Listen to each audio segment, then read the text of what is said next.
So one of the questions I get fairly often is usually some kind of variation of what's the fastest way to learn a handstand? How can I do this in the minimal amount of time with the minimal amount of effort? And I understand it's a bit of a flex to be able to learn something quickly, and also time is precious.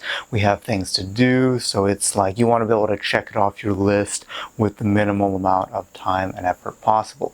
And I understand that, but in this video I want to talk about actually why this attitude can be very detrimental to your learning process, especially when it comes to building a base for long-term skills, and then also the benefits of learning something slow and why it's not only okay to take a long time to learn something, but also why there's actually a lot of benefits and advantages to taking time and stretching out your learning process. And it seems like sometimes it is, if you watch the marketing of a lot of people selling all kinds of courses. Obviously I deal a lot in handstands, but this is everywhere. This idea of the time frame, right? That's the biggest selling point. Oh, with my course you can learn a handstand in 2 months. Oh, well, mine only takes 6 weeks. Bro, I got 30 days to handstand.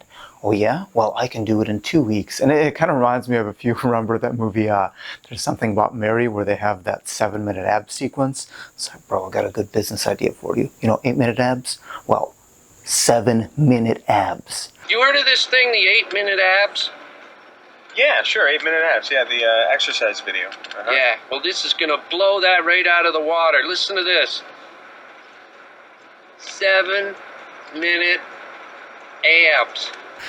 And ultimately, if this is what you're striving for, I think there's nothing wrong with it, but I think you're in it for the wrong reasons. And I think ultimately you won't get as much enjoyment out of the process. And I'll get into that later. If you're trying to learn the skill simply as fast as possible, just to check it off the list and say that you've done it. So a couple negatives of trying to learn something as fast as possible. First of all, you're going to have decreased learning retention, right?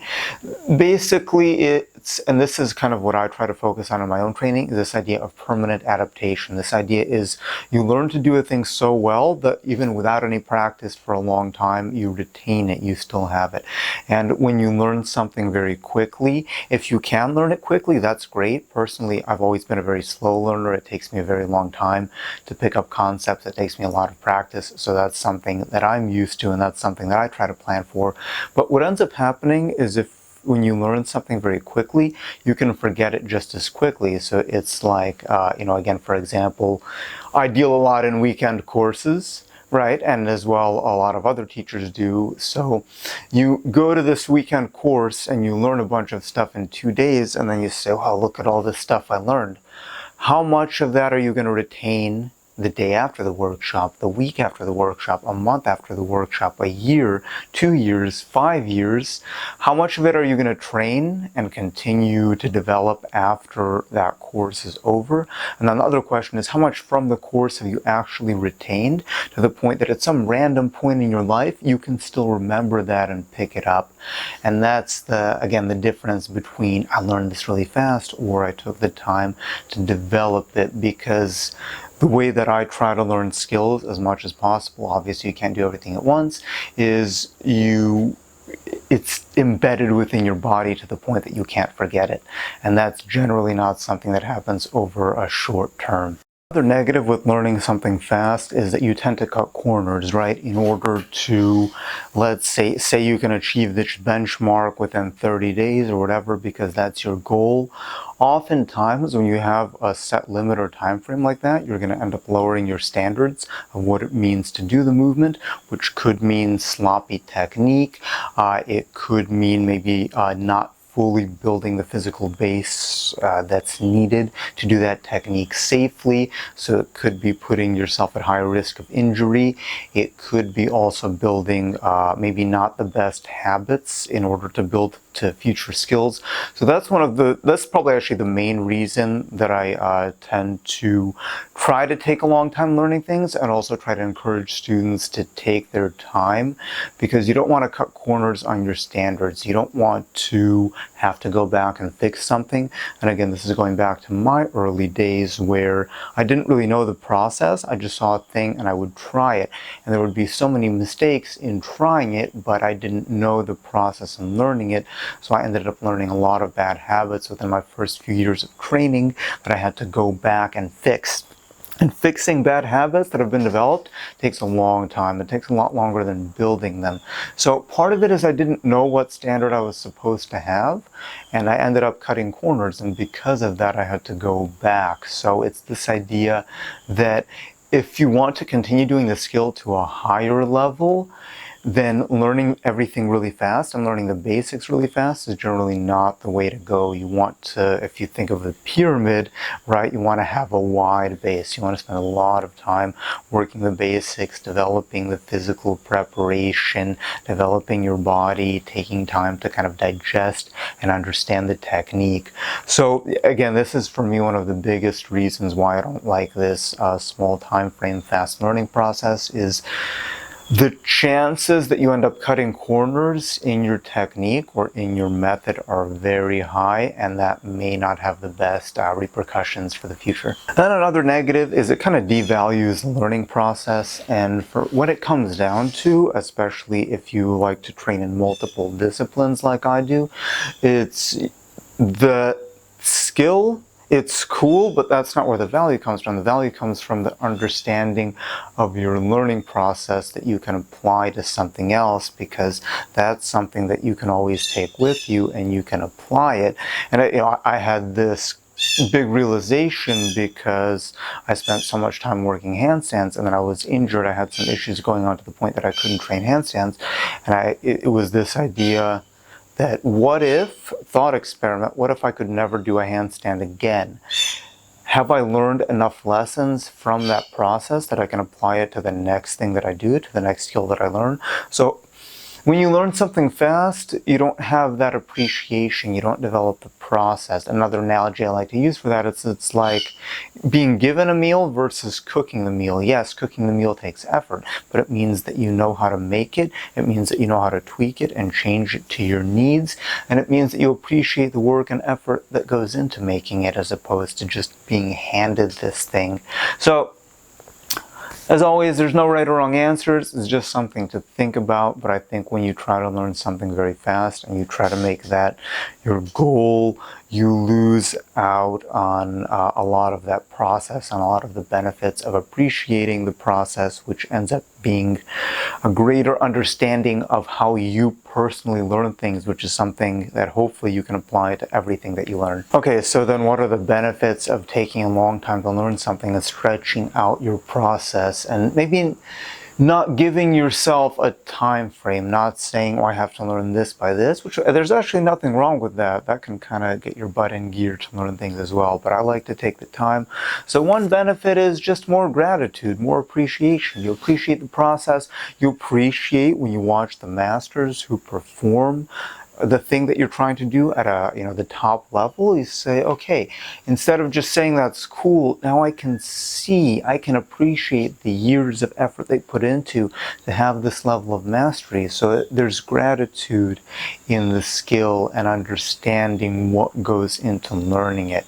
And again, when something happens fast, sometimes you don't have time to appreciate that. The benefit is you'll probably catch a lot more of the finer details. So maybe if you learn it fast, and even if you do develop a good level of understanding from it, it's a lot of macro, right? So you understand the skill from a wide lens, and you say, okay, I can see how to do it this way. But then when you take a longer time to learn things, you start to pick out those finer details.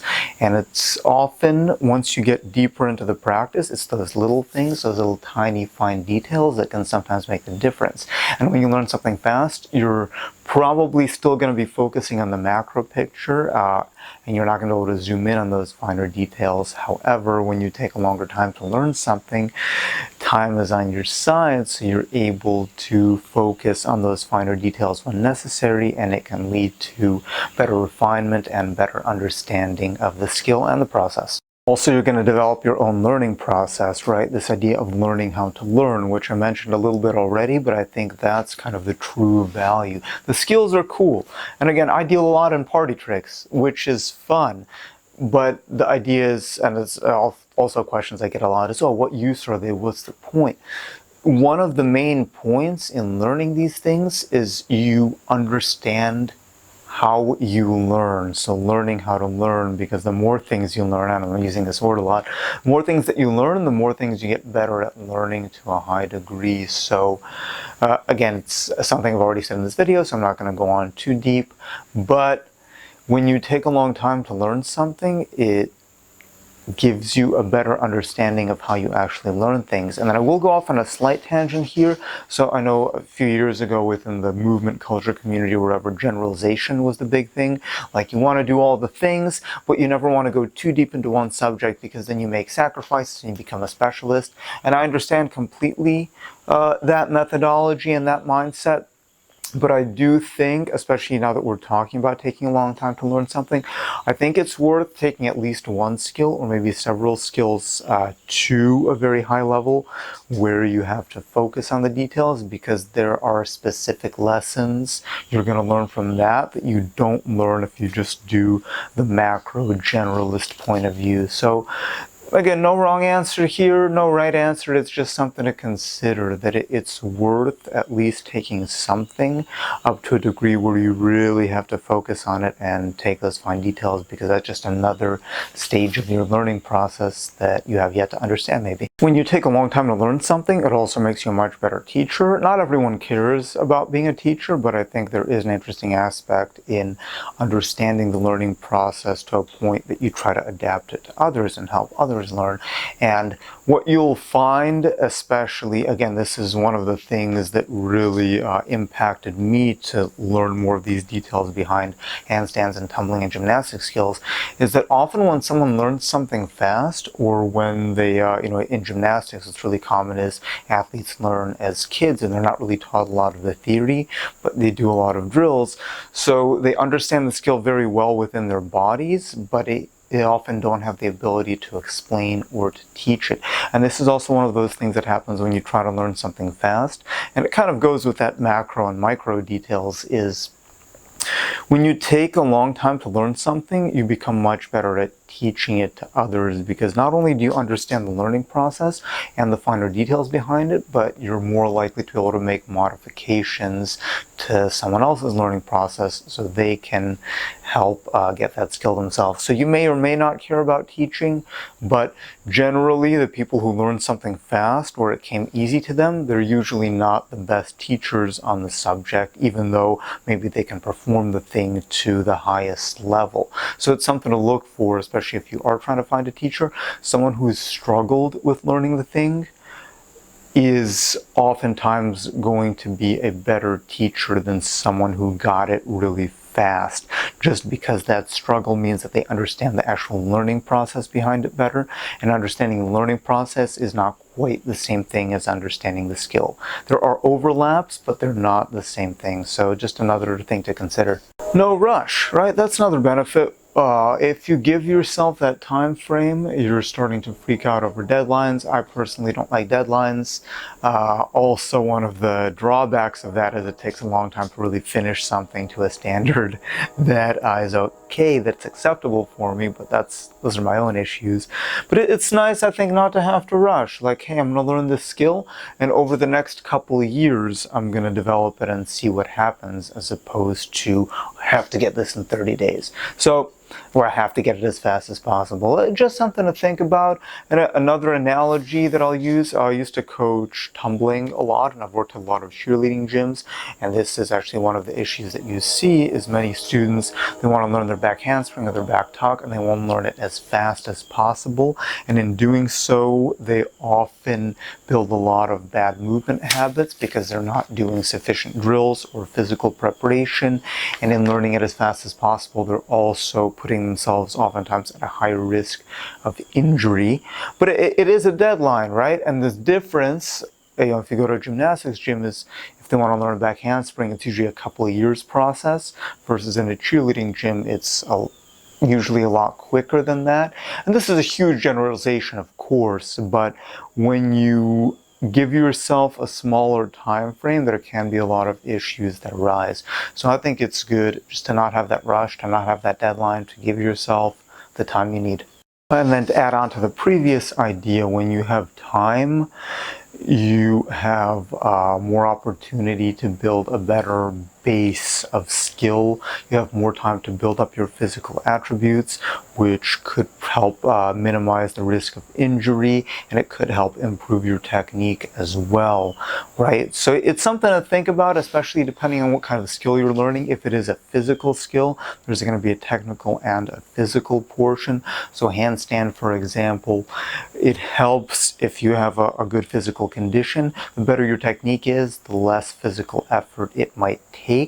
But if you have to build the physicality, if you have to build up your wrists and the shoulders to be able to safely and properly do a handstand, depending on where you're at, that might take time, and that might take longer than the time you're giving yourself to learn the skill.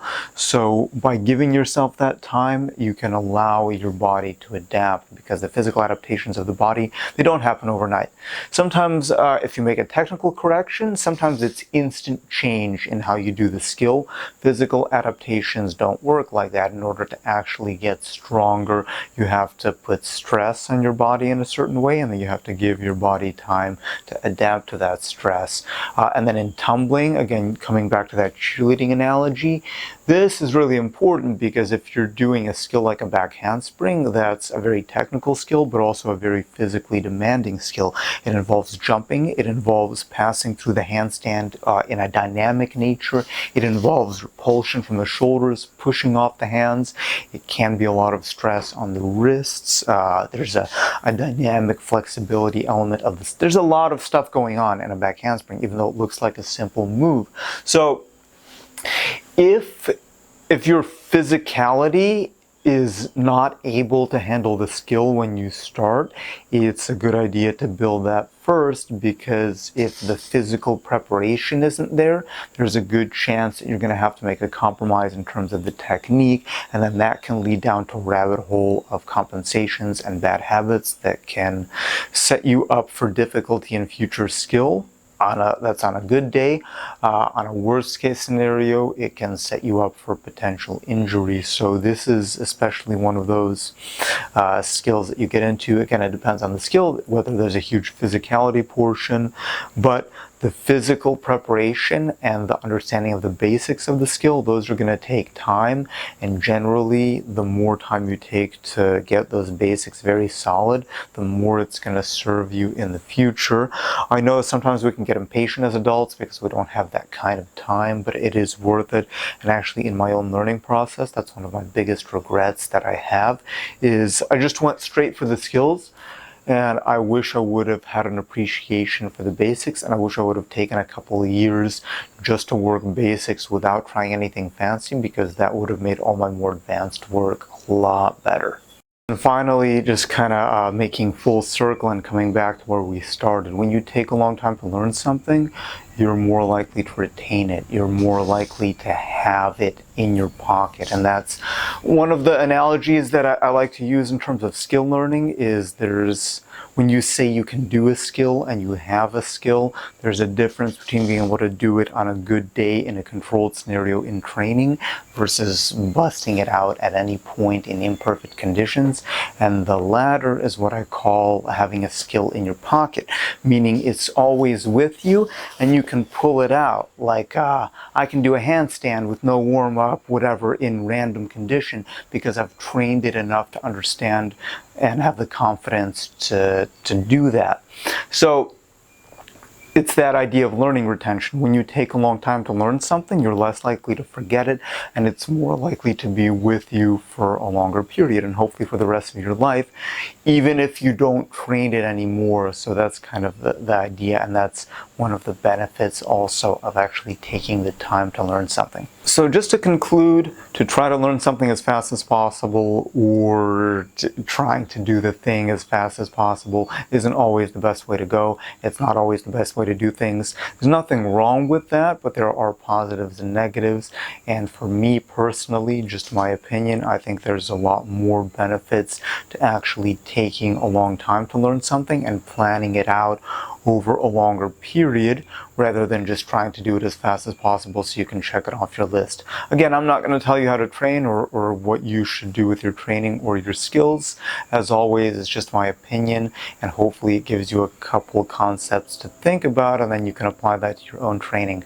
So if you enjoyed this video, feel free to give a like, share, thumbs up, subscribe, whatever. Let me know if there's anything else you'd like to see on this channel, and I'll talk to you next time.